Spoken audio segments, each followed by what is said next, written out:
Wolfwalkers is Cartoon Saloon's newest animated adventure film, directed by Tom Moore and Ross Stewart.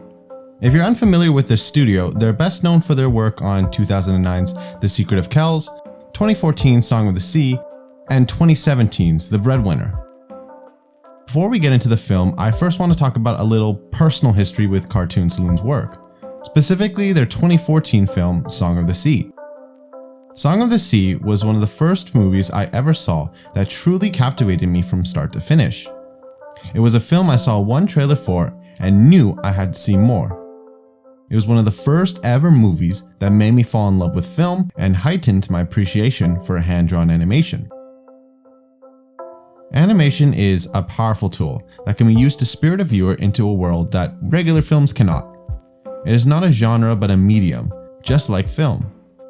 And while 3D animation is beautiful in its own right, there's something so captivating and mesmerizing about 2D animation. Watching Song of the Sea for the first time, I instantly fell in love with its style, aesthetic, and its world. Much like the Ghibli and Disney films I grew up watching, I got lost in the fantastical plot, charming characters, and this incredible world that Cartoon Saloon imagined.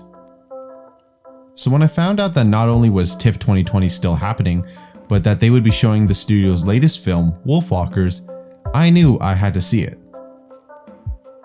I was hoping that this film would give me the same feeling of being invited to a fully imagined and realized world, one filled with wonder and enchantment that only 2D hand-drawn animation can do. And what did I think of the film? Well, if you read the title of this video, you might already know what I'm going to say. The film follows a girl named Robin and her father, who's recently moved from England to this small Irish county. Robin's father, voiced by the immaculate Sean Bean, is a hunter tasked with tracking and ridding the nearby forest of wolves. However, both of their lives are turned upside down after Robin has a chance encounter with a Wolfwalker, a healer who walks among both humans and wolves. Much like Cartoon Saloon's previous works, every frame of this film is filled with eye candy. The painstaking, meticulous work done by the animators is nothing short of breathtaking. Once again, Cartoon Saloon manages to capture the magic of 2D animation, with this film looking like a children's storybook come to life.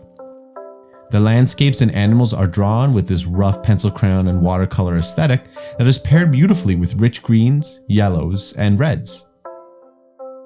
Every time any of the characters are exploring the forest, the entire screen is filled with beautifully animated life.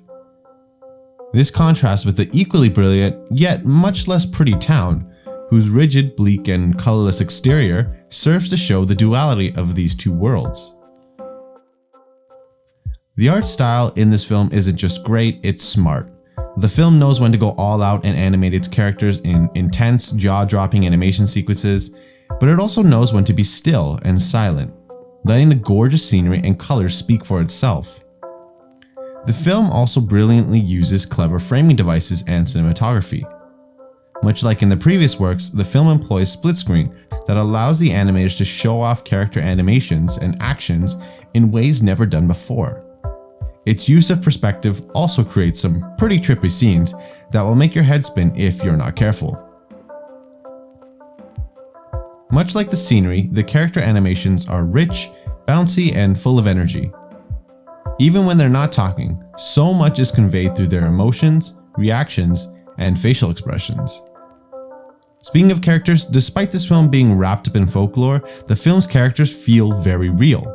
Beyond the magic, enchantments, and animation are very fleshed out characters that you immediately understand and grow attached to. Robin and her father are immediate standouts, but so is Mabe, one of the last of her kind. Her voice actor, Eva Whittaker, does a fantastic job of conveying this hyperactive ball of energy that tiptoes the line between cute and annoying. She also does a great job of communicating Mabe's fears of being one of the last of her kind, secretly afraid of being alone forever. The raw emotions of the voice actors, paired with the expressive animation, creates for some very intensive scenes and an effective dramatic finale. 2D animation is a lost art, but seems to make a reappearance every so often.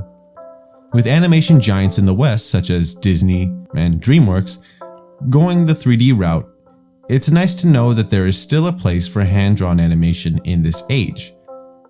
Though underappreciated, I believe the mainstream is primed to see hand-drawn make a resurgence.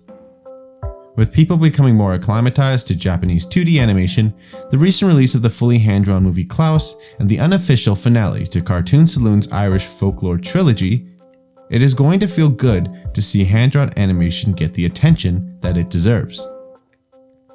Still, that may be a ways off.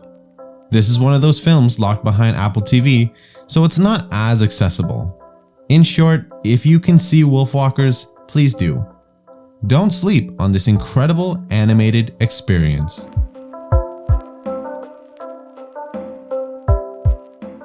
If you like this video, please like and subscribe for more future content such as movie reviews, video essays, and more. Thank you for watching.